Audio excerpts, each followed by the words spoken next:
Hello viewers, in this video I am going to show you how to fix C drive filling up automatically for no reason. So let's go to the tutorial. At first, go to your computer. I am going to my computer option from the start menu, and then just right click on it, and then go to the properties section, and then go to the system protection. Click on the local disk CC system, select this option, and then go to the configure, and under the restore settings option just select the turn off system protection,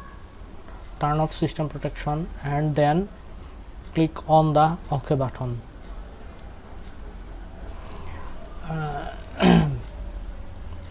My current disk space is 2.40 GB.